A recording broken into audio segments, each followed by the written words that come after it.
Welcome back to another Detroit Pierce podcast. This cold open, I'm just going to be super serious and talk about Jackson Mahomes because I haven't said anything yet because I wanted to make sure that I said the right thing. So here's my statement about Jackson Mahomes. I've kind of made a joke about him since he became kind of famous off of his brother and his TikToks. And obviously this past weekend, I watched the video of him assaulting somebody, a young lady, and I've kind of talked to some people. I hate being serious. I always like being funny and trying to find the funny things in it. But after talking with a lot of people about it, I figured this is the way I wanted to just kind of address it. Nothing written, just kind of off the cuff, but I found him funny at first because of how embarrassing he was to the greatest athlete of our generation, Patrick Mahomes. And I thought he was harmless. And I thought that, there was some type of comedy that comes with a little brother riding the coattails of his older brother and dancing on football fields and stuff. And I looked past him dancing on memorials and being a really terrible person to a lot of people, including companies and scamming companies. I kind of looked past that because I was like, he's just dumb and that's just kind of him. But now that we're dealing with assault, I think that is just the tip of the iceberg of what could be to come. And so from now on, I'm done talking about Jackson Mahomes. He's a terrible human being. It's not funny. It's not going to be funny. And it's over. I'm no longer going to tweet about him. I'm no longer going to put his content onto my content. It's over. It's dead. It's gone. It's buried. You can't do that to somebody and then expect people to keep defending you. I hate to be serious, and it's kind of funny because it's not funny at all, but it's I have to be serious about Jackson Mahomes. Yeah, it's over. Jackson Mahomes' bid is dead. This is the last time you're going to hear me talk about Jackson Mahomes. And this is the last time I'll ever have Jackson Mahomes on any of my content. It's over, and I think we all have to stop talking about him because that's what he uses that to then get this kind of attention and then to get that type of treat and then to treat people like that. So I think we all have to just stop. And so for me, I'm gonna start I'm gonna do my part. Jackson Mahomes bit officially dead. I hate to be serious, but it's something I felt like I need to be serious about. So all right, let's get into the podcast.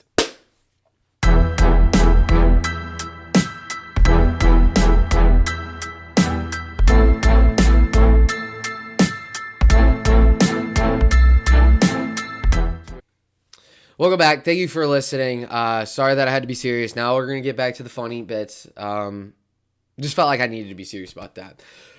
Make sure you like and subscribe. If you like and subscribe and you comment or send me a screenshot of you like and subscribe to the podcast, I will send you a personalized thank you, or I will send you a picture of my dog, whichever one you would prefer. All right, let's get into Detroit sports. Let's talk about why you're here. Detroit sports, Red Wings. Trade deadline was this week. Here are a couple things. Am I surprised that we traded at the deadline? No. After losing twice to Ottawa, big time, I think the message was clear about the Red Wings. This isn't the year. Boston's really good. The East is going to be tough to win. This isn't the team that's going to make the Stanley Cup Finals. This isn't the team that you load up and get Chychrun, or you go and get Kane, or you go and get somebody to help build us to win the Stanley Cup. This wasn't the year. So what does Stevie Y do? All right, let's trade Bertuzzi. All right, let's get some firsts and seconds. Let's build towards the future because those are the teams. I think this year was a perfect year of, okay, there are flashes of, all right, this team is eventually going to be a Stanley Cup championship-like team, but not this one. Let's give Larkin his extension. Let's build for the next steps. I love it. And then I'm looking at Ottawa, and they're trading for Chychrun, and they're giving up a lot of picks. And it's like, okay, Ottawa, I get that you're in the playoff, you're in the playoff realm. But is Ottawa better than the Florida Panthers? Are they better than the Capitals? Are they better than the Islanders, Pittsburgh, Rangers, Devils? The East is just so stacked that it's like, I don't see the value. I don't see the value in going for it all the way. So for me, I'm just like, I like what Stevie Y did. Let's not make the playoffs. Let's get another first. Let's see what happens in the lottery, and let's have some fun. Let's see what happens. I do not hate the move. I like it. And it's not, and now it's like, I don't feel like we're tanking. I'm still going to root for them every game to win. It's not like the Pistons where it's like every win sucks, because I don't think we're bad enough to get the first pick. I don't think we're going to finish. I don't see us finishing like in the bottom 5 this year. So it's like, it's just kind of an awkward, all right, let's get the 10th pick and I think the Islanders is a conditional 12th pick. Let's get those two first and let's build towards the next steps. I like the move. I like where we're at. I like what Stevie Y did, and I'm not surprised. There was a part of me that was hoping we'd keep Tyler Bertuzzi, but after thinking about it, him and Larkin are best friends.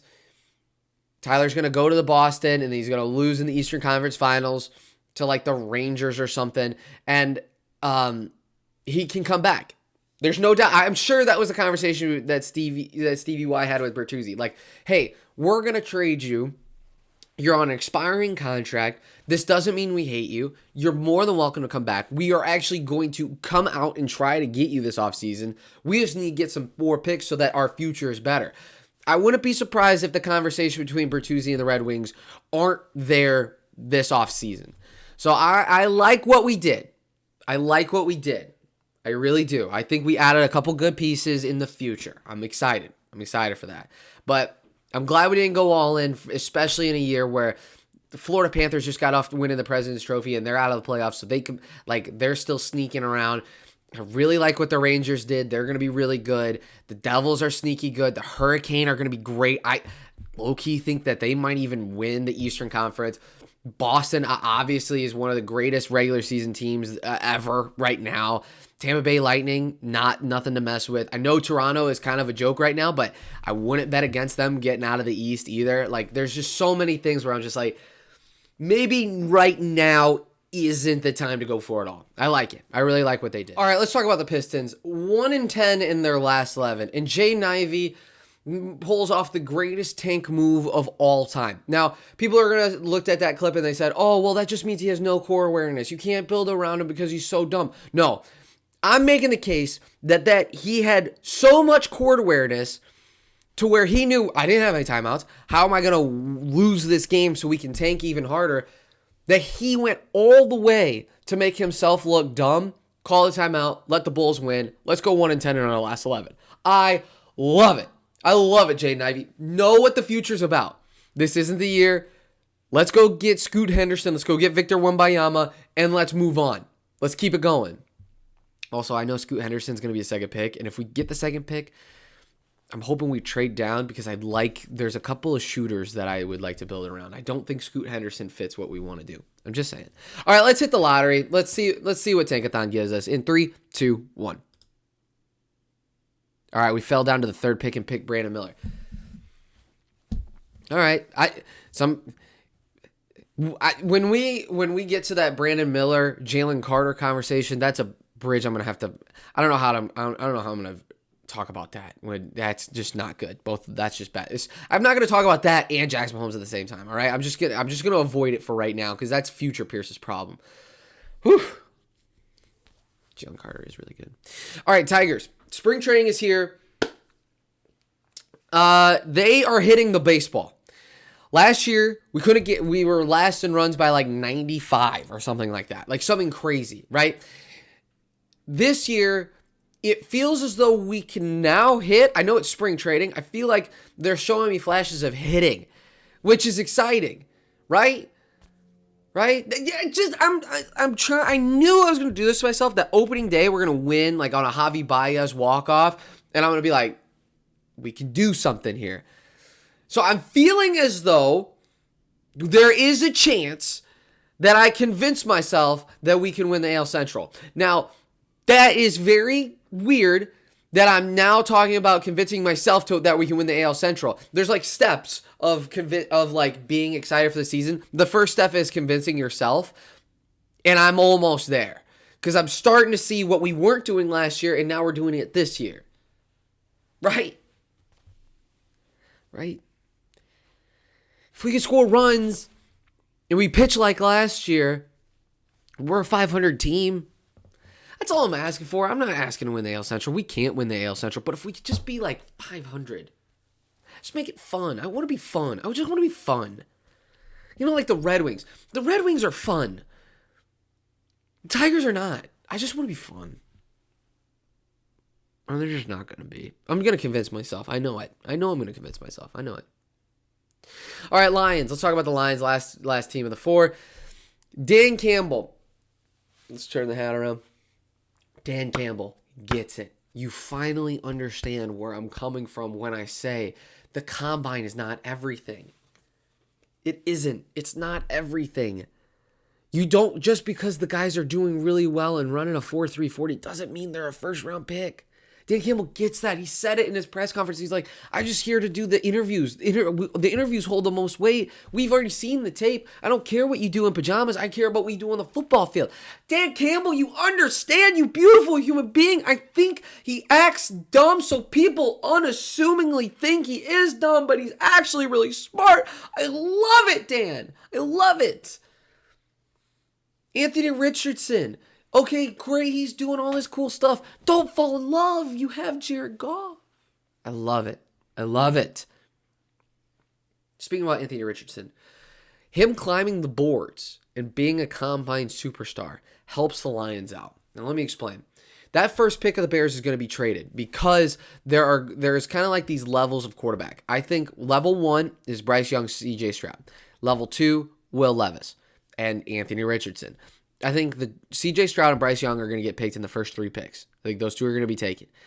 Then starts the second level of, okay, should we move up for Will Levis? Should we move up for Anthony Richardson? And I think by that 6th pick, either Will Levis or Anthony Richardson are going to be there, and people are going to be like, I have to go get my guy. And I think we're going to be able to trade down from 6, which personally, I would love. Just trade down. Brad, just trade down and chill out. Trade down and chill out. I would love that. Love it. Because I think you can get Christian Gonzalez, Joey Porter Jr., Devin Witherspoon a little bit later on in like that 10 or 11 range. Cool with that 9. I would love that. Just trade down. But if you feel confident, Will Anderson Jr. sitting there, maybe we can look past, maybe we find out more things about Jalen Carter and he's there. Maybe we can convince ourselves. I wouldn't hate it. And no, I've officially, like, every single podcast, I feel like I flip-flop. Do I want a quarterback? Do I want a quarterback? Do I want Jared Goff? Do I want a new quarterback? This week, on this week's episode, I still want Jared Goff to be my quarterback. All right, let's go to it. The reason why I'm up at 7 o'clock in the morning on a Sunday, let's do European Minute, and it starts in 5, 4, 3, 2, 1. Now, F1's back in Bahrain. Max Verstappen wins by a lot. F1 is again boring, but here are my thoughts. Ferrari. I bet on Leclerc and Ferrari to win the championship because it had like good odds. I've been proven that money is gone.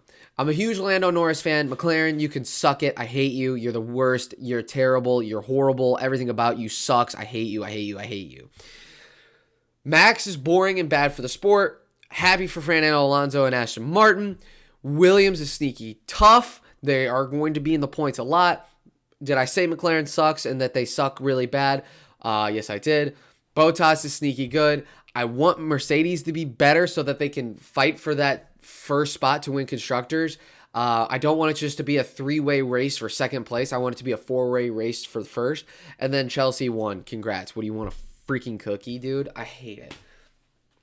And Everton tied. That Everton bet's dead. All right, and that has been your European Minute. All right, let's talk about college basketball. It is the craziest sport. I have 4 future national championship bets. Gonzaga, made it at the beginning of the year. Virginia, made it at the very beginning of the year. 33-1 odds. Then the other night, I made UCLA and Arizona because I like that they play in the Pac-12. They don't have very many tough games. I think they have a lot of legs, and I think from when I watch UCLA, I feel like they get a lot of. We got two really good guards and a good coach, which is with Final Four experience. I like that. Arizona gets every rebound. I feel like they get every rebound, but they're not really super well coached. But I can poke holes in every team. There isn't a team that I can't poke holes in. So let's go to my top 5 right now, and tell me what yours is. Number 1, I've got UCLA. I think they're the strongest. I think they're the strongest as of right now. Number 2, I got Houston. Unfortunately, I think you can poke holes in that team all day long. I think they're going to be the first number 1 seed out. Number 3, I've got Kansas. I think they lose to Texas, win the Big 12. If you win the Big 12, I think you get to be a number 1 seed. Number 4, I got Arizona. I think they're really, really good. I don't think they're going to be a number 1 seed. I think they're like 2 or 3, but I think they're really good and really scary. And number 5, I got Purdue. I think they've just been solid all year long. Baylor, obviously, you can't put in there. Texas, I don't think you can put in there. Marquette, that you don't have any defense, but neither does Arizona. Tennessee, you can't put in there. Again, Kansas State, you can't put in there. I guess I'm putting Purdue in there. And that's been my top 5. You let me know what yours is. All right, then finally, the last sport, UFC, last night. Fun card. John Bones Jones is back. Now, who he faces next will be interesting. I think the next fight is probably going to be Stipe. And if he beats Stipe, everybody's going to be looking around being like, hey, Francis Ngannou, I have no idea what's going on. I understand you want your money, but you have got to come back because that would be one of the biggest fights in probably UFC. John Bones Jones and Francis Ngannou for the heavyweight championship would maybe be one of the biggest fights in UFC history. He has to come back. Has to. I'll be interested to see what that comes. But I think the next fight for John Bones has to be Stipe. And it's going to be an interesting fight. Stipe is the all-time greatest heavyweight champion. I know he's a little getting older, but it's going to be a hell of a fight. Hell of a fight. John Bones, he's as good as it gets. He is as good as it gets. But Shevchenko losing was surprising. It just shows you in UFC, it can snap in a second. She goes for the spinning back foot. Girl just hops on her back and just chokes her out. Look, UFC, you can be dominating the fight, and it takes 1 second, and it's all over. That's why it's one of the best sports in the world. Any other thoughts? Bo Nickel was great. I'm not surprised about his fight. Yeah, that's about it. Can't wait. It's going to be a fun month. I know March 4th, not March 4th. That was yesterday. Not next week, but the weekend after is going to be an interesting fight. So every single week, it feels like the UFC pulls off something new. It's awesome. Awesome sport. All right, final thoughts. I am an LSU baseball fan. And I love college baseball. And I think if you're a baseball fan, you should watch college baseball. Because every single week, it's just so funny what happens. I'm going to do this same rant. I've done the same rant 3 or 4 times. I love watching college baseball, and I want to grow that game because I think people should really watch it. I think it's fun. It's like sometimes the games are 9-8 with like 6 hits because there's walks and errors. There's anything can happen, and it's tipsy-tavy, crazy. Anything can happen. I think it's a very, very fun sport. And I think if you really love baseball, you should really get into it. I think it's very, very underrated, honestly. So do yourself a favor, watch Dylan Cruz. And even if you don't want to watch college baseball, if you're a Tigers fan, you need to watch LSU baseball at the very least. Oh, I got my LSU Kane footwear shoes on right now, my favorite shoes. I think you should watch because Dylan Cruz is extremely good, and I would not mind having him at that 3rd pick. Good outfield bat that we could use, honestly. All right, thank you so much for watching. Make sure you like, subscribe. I appreciate you guys all so very much. Have a good day. Have a wonderful Sunday. God bless. Go Detroit Sports.